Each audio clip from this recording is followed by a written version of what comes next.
What is up guys, मैं हूं सचिन जांगड़ा और आप लोग देख रहे हो Sachin's bio classes. So guys, welcome back to another video. And सबसे पहले उम्मीद करता हूं कि सब हेल्दी होंगे और सबकी पढ़ाई भी अच्छे से चल रही होगी। तो अभी करते हैं यार हमारी आज की वीडियो की बात। तो आज की वीडियो काफी ज्यादा इंटरेस्टिंग, स्पेशली उन स्टूडेंट्स के लिए जो एमबीबीएस अब्रॉड करने के बारे में सोच रहे हैं या फिर एमबीबीएस यूक्रेन से करने के बारे में सोच रहे हैं, अभी के लिए भी या फिर आगे आने वाले ईयर्स में भी। तो आज की वीडियो में मैं बात करूंगा यार कुछ ऐसे क्वेश्चंस के बारे में, कुछ ऐसे क्वेश्चंस के आंसर करूंगा आज की वीडियो में जो मोस्टली हर बच्चे का जो डाउट रहता है। तो उसको मैं कोशिश करूंगा कि आज की वीडियो में वो सारे क्वेश्चंस कवर करूं ताकि आपकी जितनी भी क्वेरीज हैं, जितने भी आप लोग पूछते हो, आपके फ्रीक्वेंटली आस्क्ड क्वेश्चन जितने भी हैं, वो सारे कवर हो जाएं इस वीडियो में और आपको एक जेन्युइन इन्फॉर्मेशन मिले एमबीबीएस इन यूक्रेन के बारे में। राइट, तो लास्ट तक देखना इस वीडियो को, इंटरेस्टिंग होगी हमेशा की तरह। तो बिना किसी देरी के लेट्स गेट स्टार्टेड।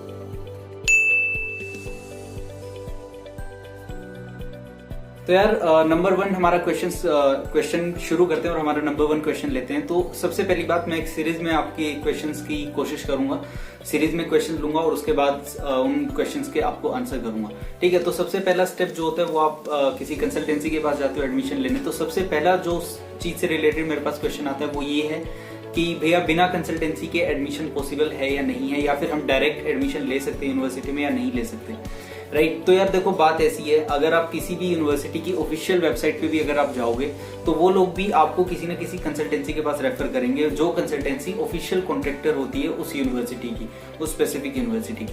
राइट, जो प्रेफरेबल भी है। अगर आप खुद के लिए जाओगे, अगर आप खुद एडमिशन लेने के लिए जाते हो तो आपको वीजा और उन सब चीजों में काफी टाइम लगेगा और वो इतनी आसानी से आपको नहीं हो पाएगा। ठीक है, कंसल्टेंसीज का काम ही वो होता है, तो वो लोग आपको जल्दी से जल्दी वो काम करा के देते हैं। ठीक है, वो आपके ऊपर डिपेंड करता है कि आप कौन सी कंसल्टेंसी चूज करते हो, कितने वाइसली आप उस चीज को चूज करते हो ताकि कोई फ्रॉड ना हो आपके साथ। बट आप यूनिवर्सिटी की वेबसाइट पे जाओगे तो वहां पे भी आपको कोई ना कोई कंसल्टेंसी को रेफर कर दिया जाएगा। तो क्या बिना कंसल्टेंसी के एडमिशन पॉसिबल है?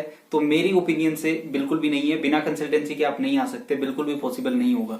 ठीक है, अगर आप आते भी हो, अगर आप किसी ना किसी तरह से आते भी हो किसी और स्टूडेंट के रेफर से या किसी और जगह से, तो भी आपको फिर आगे दिक्कत होगी, आपको आगे जाके कंसल्टेंसी का सहारा लेना ही पड़ेगा। राइट, तो पहला क्वेश्चन तो ये है, आपको आई होप कि आपको क्लियर हो गया होगा कि बिना कंसल्टेंसी के एडमिशन पॉसिबल नहीं हो पाएगा।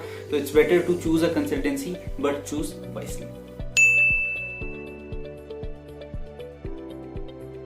तो यार आप लोग कंसल्टेंसी चूज कर लेते हो, ठीक है, आपका पहला स्टेप पूरा होता है। उसके बाद आप यूनिवर्सिटी में आते हो। तो यूनिवर्सिटी में आने के बाद मेरा दूसरा क्वेश्चन है जो आप लोग पूछते हो मेरे से बहुत ज्यादा। तो दूसरा क्वेश्चन ये है कि जब भी आपकी क्लासेज शुरू होती हैं तो मेरे से क्वेश्चन पूछा जाता है कि भैया जो यूनिवर्सिटी में बुक्स फॉलो करवाई जाती हैं उनकी लैंग्वेज क्या होती है, वो इंग्लिश में पढ़ाते हैं आप लोगों को या फिर यूक्रेनियन में पढ़ाते हैं? ठीक है, तो इसका सीधा सा आंसर है, इसकी आपको कोई टेंशन लेने की जरूरत नहीं है। जितनी भी यूनिवर्सिटीज हैं यूक्रेन की, मोस्टली यूनिवर्सिटीज में जिनमें आप एडमिशन लोगे उनमें आपको इंग्लिश में ही पढ़ाया जाएगा। जो आपको बुक्स प्रोवाइड करी जाएंगी वो भी इंग्लिश में ही होंगी। ठीक है, तो उसकी आपको टेंशन लेने की जरूरत नहीं है। हाँ, वो अलग बात है कि जो भी बुक्स होती हैं उनका लेवल मेरे हिसाब से उतना अच्छा नहीं होता और वो जितनी यूक्रेनियन स्टूडेंट्स को बुक पढ़ाई जाती है उनकी एक डायरेक्ट ट्रांसलेशन होती है। ठीक है, अगर यूक्रेनियंस को कोई एनाटॉमी की बुक पढ़ाई जा रही है तो उसको डायरेक्ट इंग्लिश में ट्रांसलेट करके आपकी बुक बना दी जाती है, यानी इंग्लिश मीडियम स्टूडेंट्स की। ठीक है, तो ऐसा नहीं है कि आपको यूक्रेनियन में पढ़ाएंगे, बुक्स भी यूक्रेनियन में होंगी या टीचर्स भी आपको यूक्रेनियन में पढ़ाएंगे। लैंग्वेज ऑफ इंस्ट्रक्शन जो होगा, लैंग्वेज ऑफ टीचिंग जो होगी वो आपकी इंग्लिश होगी और जो बुक्स की लैंग्वेज होगी वो भी आपकी इंग्लिश होगी। ठीक है, तो ये आपका दूसरे क्वेश्चन का आंसर है कि आपको यूक्रेनियन लैंग्वेज में नहीं पढ़ाया जाएगा, आपको इंग्लिश लैंग्वेज में ही पढ़ाया जाएगा और जो बुक्स होंगी वो भी आपकी इंग्लिश लैंग्वेज में ही होंगी। अब हम बढ़ते हैं हमारे थर्ड क्वेश्चन की तरफ। जो तीसरा मेरे पास क्वेश्चन आया जो काफी सारे बच्चे पूछते हैं वो हॉस्टल से रिलेटेड है और वो लोग पूछते हैं कि भैया क्या हमें दो सीटर रूम मिल सकता है? क्या पॉसिबल होगा हॉस्टल में 2 सीटर रूम मिलना? ठीक है, तो इसका मैं आंसर करता हूं आप लोगों को। देखो, 2 सीटर और 4 सीटर दोनों तरह के यहाँ पे रूम्स होते हैं हॉस्टल में, और जितने भी रूम्स होते हैं किसी भी यूनिवर्सिटी के, जितने भी हॉस्टल्स के रूम होते हैं वो सारे के सारे कंसल्टेंसीज के अंडर होते हैं, उनके अंडर डिवाइडेड होते हैं। तो अगर आप अपनी कंसल्टेंसी को बोलोगे कि हमें 2 सीटर रूम चाहिए, तो हो सकता है कि वो थोड़ा महंगा हो, क्योंकि ऑब्वियसली वो महंगा होगा। ठीक है, लेकिन अगर खाली होगा तो वो शायद आपको दिलवा देंगे। तो जितना भी 2 सीटर या 4 सीटर की जितनी भी बात होती है वो कंसल्टेंसी डिसाइड करती है, उनके अंडर सारे रूम्स आते हैं। ठीक है, तो आप उनसे रिक्वेस्ट करोगे तो वो आपको दिला पाएंगे अगर खाली होगा तो। देखो, वो अलग बात है कि 2 सीटर जो रूम होते हैं वो काफी कम मिलते हैं, ऑब्वियसली सब लोग पसंद करते हैं 2 सीटर रूम्स लेना, लेकिन अगर खाली होता है तो शायद पॉसिबल होता है कि आपकी कंसल्टेंसी आपको दिला दे वो रूम, क्योंकि वो सारे रूम्स किसी भी हॉस्टल के उन्हीं लोगों के अंडर आते हैं। तो यार हमने हमारे 3 क्वेश्चंस के जवाब दिए, 3 फ्रीक्वेंटली आस्क्ड क्वेश्चन, और बहुत से बच्चों के शायद कुछ क्वेश्चन जो होंगे वो इन 3 क्वेश्चंस में कवर हो गए होंगे।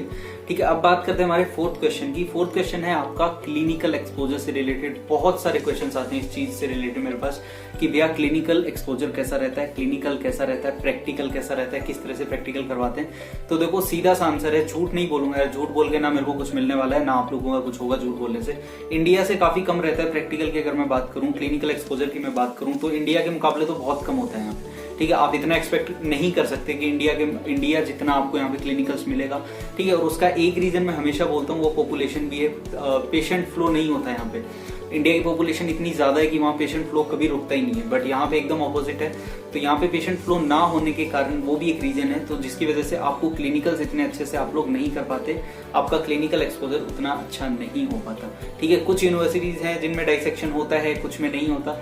और एक चीज और बोलूंगा, जितनी भी यूनिवर्सिटीज की वीडियो आपको मिलेंगी या फिर कोई थर्ड पार्टी आपको कोई वीडियो दिखा रही है, तो वो चीज कभी यकीन मत करना उस चीज पे। ठीक है, वो लोग ऑब्वियसली वीडियो को अच्छा ही दिखाते हैं, वीडियो में यूनिवर्सिटी को अच्छा ही दिखाते हैं, बट ऐसा नहीं होता। डाइसेक्शन भी कुछ जगह होता है और कुछ जगह नहीं होता।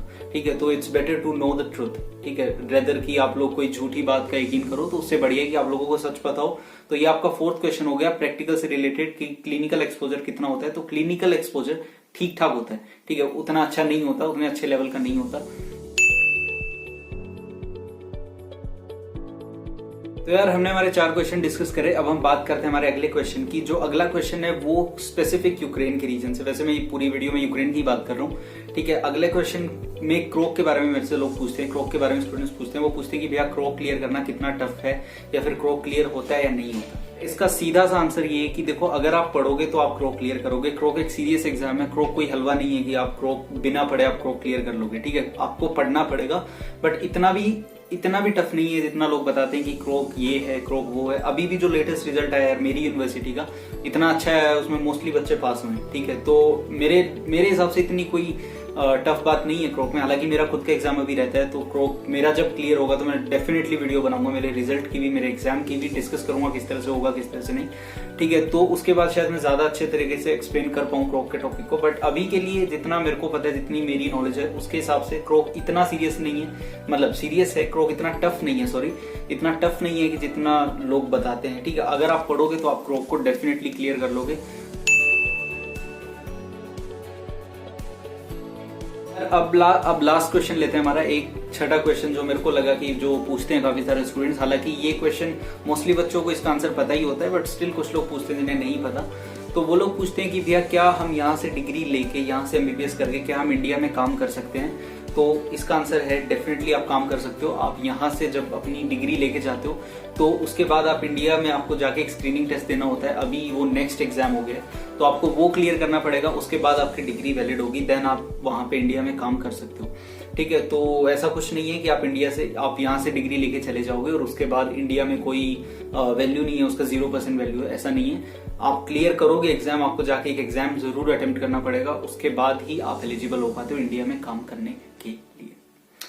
ठीक है यार, तो that's it for today's video. और यही 5 या 6 क्वेश्चंस थे जो मेरे को रिप्लाई करना था, जिनका मेरे को आंसर करना था। और आई रियली होप कि आप लोगों के मोस्टली डाउट इन 5 या 6 क्वेश्चंस में आपके कवर हो गए होंगे।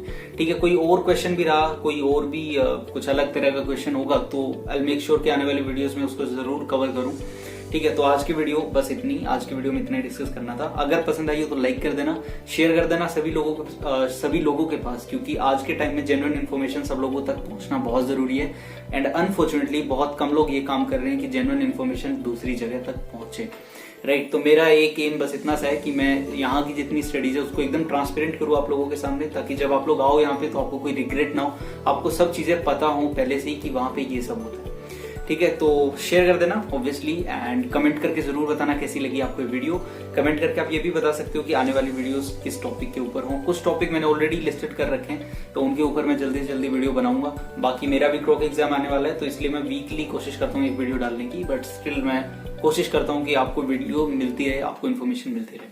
राइट, तो बाकी सब लोग ध्यान रखो अपना। ठीक है, मिलेंगे एक नई वीडियो में एक नए टॉपिक के साथ। तब तक के लिए ध्यान रखो अपना। Take care, bye bye.